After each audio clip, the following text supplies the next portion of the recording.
It is December, and boy, do I have a gift for y'all. We're not going to get caught up in grief today. We are going to talk about living. Maybe you clicked on this episode because you're standing on the edge of something risky. Career change, a confession, a leap. You're not sure you'll survive. January is coming, and with January comes new year, new me. I'm changing everything. I'm doing this stuff. I'm going to the gym. I'm eating better. Or maybe you're just wondering, what if I'm too much? Well, welcome. You are in the right place. I'm Alexis Hughes, and this is Without Fear, Life, Death, and Everything in Between. Today, we are diving into one of the most, I think, misunderstood myths of all time. A story you've probably heard since childhood, a story that we were taught about hubris. But I want to offer you a different lens today, because maybe, just maybe, Icarus wasn't a cautionary tale. Maybe Icarus was a blueprint. So let's go back to the myth you probably know. Story you've probably heard since childhood because everybody had that mythology phase. And if you didn't, you're a liar. Daedalus and Icarus, father and son, imprisoned in a tower, punished for daring to outsmart a king, who fashioned wings of wax and feathers to escape the island of Crete. And before they take off, Daedalus warns his son, don't fly too low or the sea's moisture will weigh you down. Don't fly too high or the sun will melt the wax. It's not really a story about ambition. It's a story about balance. And we all know what happens next. Icarus, either overwhelmed by the freedom of flight, full of joy, wonder, or maybe just a little teenage rebellion, climbs too high. The wax melts, the wings collapse, and he falls into the sea. It's a warning. Don't be too bold. Don't aim too high. You always say, shoot for the stars, and even if, or shoot for the moon, and if you miss, you'll even be between the stars. Don't be too much. Don't shoot too high. Don't aspire. Don't reach too high. Stay in the middle. Be safe. Except we never talk about what happened while he was flying. We forget to ask, what did it feel like to escape the tower, to break free from control, to experience the sky firsthand, to break free from that cage of imprisonment? We never talk about the laughter because there's something that's always haunted me about that image. A boy in the sky, feeling sunlight on his face, the wind in his wings, and a joy so deep, it just split his chest open. And in that moment, he laughed. He laughed because he did something no one else dared to do. He touched the sky. So what if we've misunderstood the whole point? Or what if we choose to look at it differently? What if the fall was worth it? He knew the cost, he took the risk, he did it anyway. And in that moment, before he fell, he was infinite. So maybe we've just misunderstood or misinterpreted the whole point. Maybe this isn't a story about arrogance. Maybe we view it as a story of liberation, about choosing to live fully, even if it means falling gloriously. Because maybe, just maybe, we should fly for the sky. So here's something I've learned in both life coaching and in death work. Most people aren't afraid of failure. They're afraid of success. And I've heard that so much, and I'm always like, I'm not afraid of success. Give me it. I'm ready for it. But think about it. Because thriving demands visibility. It demands accountability. And it demands that we stand up and say, this is who I am. And that is terrifying. To stand up and say unapologetically from your chest, this is who I am, and this is what I'm about. Neuroscience tells us why. Because biologically, our brains are designed to keep us safe. The limbic system, which we've talked about before, is the emotional processing center in our brain, and it's ancient. It evolved to protect us from predators, starvation, exile. It's wired for threat detection. And evolutionarily, risk meant death. Trying a new berry or a new mushroom could feed you, make you high as a kite, or kill you. So you just didn't try new things. To that system, risk equals danger. That's why your hands shake when you go to speak in public. That's why your stomach drops when you press send on that bold email. That's why you second guess joy, because joy feels like exposure, and you are taught by your brain that the other shoe is going to drop. We've talked about this before, that you celebrate a great harvest, but that doesn't mean you lessen your planting for next year. Your brain does not distinguish between getting chased by a lion and submitting your first book proposal. It just says, danger, unknown thing, run. And then we add negativity bias to the mix on top of that, a psychological phenomenon where we remember bad experiences more vividly than good ones. It takes 5 positive experiences to equal 1 negative. So one harsh critique lives louder in your mind than 100 compliments. So one failed project haunts you longer than 10 quiet wins. Your brain is doing its job, and that job is to keep you safe, not to help you take risks and soar. So when you consider trying something bold, something big, your brain pulls up every reason not to. Remember that time you embarrassed yourself? You're not qualified for this. People don't like you to do things like that. People like you don't do things like that. People don't like you to be too much. And we believe it. Look at imposter syndrome. That's its whole point. And here's kind of where like grief enters the chat. When we lose something or someone, we confront a brutal truth. There is no safety. Life is short. Pain is inevitable. Risk is unavoidable. So what becomes possible when we stop chasing safety and start chasing significance? Can we override the fear of falling with the joy of flying? The whole purpose of the story of Icarus and the mythos that we're told in a cautionary tale sort of way is he flew too high and he died. I got news for y'all. You're going to die. It is not unavoidable. So strap those wings on and you fly straight into the sun. Because falling into the sea, or whatever your end happens to be, is 100% guaranteed. I'm going to let that sit.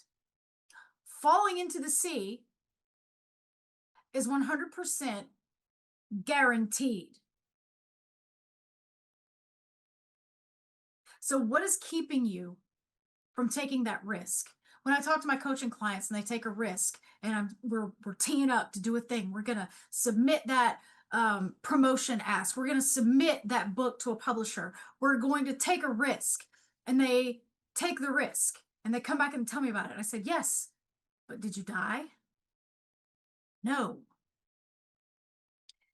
And let me tell you something else that I've learned about sitting at the bedside of dying. Nobody regrets flying too high. Do you know what they do regret? Never trying, never loving fully, never saying the thing they needed to say, never being as big and bold and brilliant as they could have been. When you interview top CEOs, they say the thing that sets people most apart when they enter a room is literally the audacity. Delulu, as I said on TikTok the other day, is the Salulu. Walking into a room with full big head audacity and taking that risk, do it. The most common deathbed regrets that I hear: I wish I hadn't worked so much. I wish I would tell them that I loved them. I wish I'd let myself be happy. You know what I've never heard? I'm glad I played it safe. I wish I'd stayed smaller. I'm grateful I never tried. What people carry at the end of life isn't the weight of their failures. It's the grief of an unlived life. It's the risk they didn't take. And that grief, that unspoken, invisible grief, is the thief. It robs people long before death even arrives. It's been a lot. We're going to take a quick break. This episode is brought to you by the other half of what I do Without Fear Strategic Life Coaching. Let's build your legacy while you're still alive to enjoy it.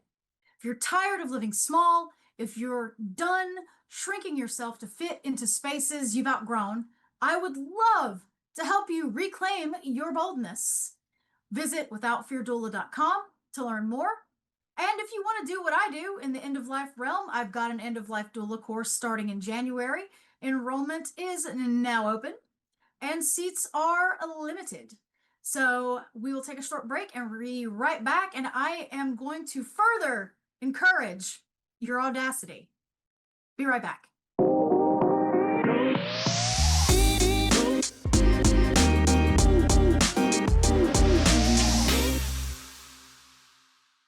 Let's jump right in.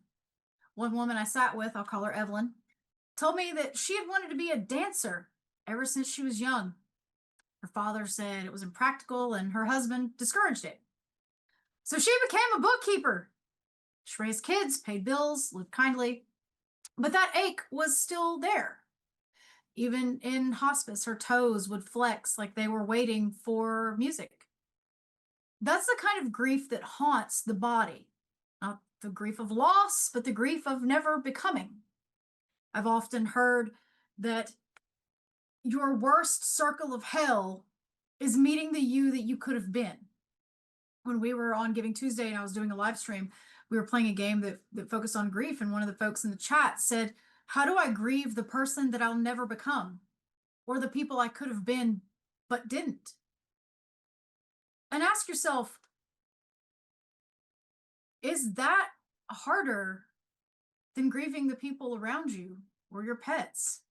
You're grieving thousands of iterations of yourself and the regret that comes with that. It's for the versions of ourselves that we never let live. We grieve the risks we didn't take. We grieve the dreams we deferred until someday. And then when death comes, not as a thief, but as a mirror, we're forced to see that truth. We've stayed small, not because we had to, but because we chose to. A few years ago, I made a radical pivot. I made a huge life shift. I left a structured, successful career. I left safety. I said yes to walking with the dying, became a death doula. People didn't get it. People said I was too weird, too sad, too risky. They said, well, isn't that depressing? How are you going to make money? Great question. Why would you choose something so heavy? But I couldn't unsee what I'd seen by then. I couldn't unlearn the stories of the dying. I couldn't ignore the tug that said, you were built for this. And yes, Icarus moments are terrifying. I lost income. I lost friends. I lost predictability. But it also brought me here, to you, to this mic, to this moment. I gained purpose. I gained fire. I gained the privilege of walking people home, and now of coaching people to their best selves. This is a flight I would take again and again and again, because nothing beats the view of the sky from where I am right now. Let's talk about post-traumatic growth. We've covered this several times in past episodes. It's the phenomenon where people who endure trauma don't just recover, they transform. Unlike PTSD, which focuses on how trauma harms us, PTG looks at how people grow after adversity. And the research shows it's not rare. Studies show up to 70% of people have some sort of PTG after loss or trauma. Well, what changes? You get a deeper appreciation for life, more meaningful relationships, greater spiritual connections, a sense of personal resilience, clarity about what really matters, and setting new priorities. Any of that sound familiar? Because it's what happens when you fall and you realized you survived. What happens when we fall, Master Bruce? It's not about bouncing back. It's about bouncing forward. Forward, that way. The fall, it turns out, is not an ending. It's an invitation. Let that sink in. Pain doesn't just break us. It reforms you. It remakes you. It rewires your brain, literally. Google it. I invite you. Check my sources. The fall doesn't destroy you. It transforms you. The bewilderment that comes after that loss, it's not weakness. It's the beginning of becoming. Back to Icarus. He wasn't arrogant. He was alive. Maybe it wasn't a mistake to fly towards the sun. Maybe it was a refusal to settle for shadows. Let me ask you this. What dream have you been shrinking away from? What if you stopped asking, what if I fail, and started asking, what if I fly? You were not built to play this safe. You were built to soar. And even if you fall, you'll fall knowing you lived. When people think of legacy, they think about estates, inheritance, obituaries, eulogies. True legacy isn't what you leave behind. It's what you set in motion. Legacy is a ripple effect. It's your child taking a risk because they watched you dare it. It's a friend deciding to heal because you showed them how. Strangers breathing easier because you existed loudly. Real legacy isn't just what people remember. It's what they carry forward because you dared to go first. Legacy is the child who sees you take a risk and learns to believe in themselves. The partner who watches you take a risk and realizes they can too. It's the community that you inspire, not because you played it safe, but because you burned so brightly that they had no choice but to light up too. You are the first domino, and your fall, done with intention, can start real change. Dare I say, revolution, generational curse breaking. It can start so much by just simply daring. So Icarus laughed as he fell. Why? Because he knew. Because he knew the fall was worth the flight. He knew that the sky was real. He knew his joy had been full. He knew that even in the falling, he had lived absolutely wide open. And maybe that's what we need to practice more of. Joy during the fall, because life is not a ladder, it's a series of leaps. If you're going to fall anyway, you might as well fall with laughter in your chest. As I said earlier, none of us is getting out of this alive. So look forward to the fall. And I would say don't just fall. Yeet yourself off of the top of whatever mountain calls you to climb. Maybe it's time we stop being afraid of falling, of failing, of being embarrassed. The moment you stop worrying about cringe, as the kids say, you're free to do whatever you want. You're a grown-up. Who's going to stop you? Who is going to tell you no? And maybe it's time we start laughing too. Because at the end of it all, when death comes to meet us, what will matter isn't whether we stayed safe. I always say, I want death to run me down. Like a lion chasing an antelope in Serengeti. I want death to earn me. And you deserve that too. Every person is put here on this amazing, wonderful planet to live their biggest, most experiential lives. And I am on a tear specifically about this today because I just did the first part of a life review with a dear friend of mine's dad. And I asked, we were talking about his childhood, and I said, what advice would you give young people now from your life? And it was everything that we've talked about today. Take the risk. See the world. Learn, learn, learn. Get out of your hometown.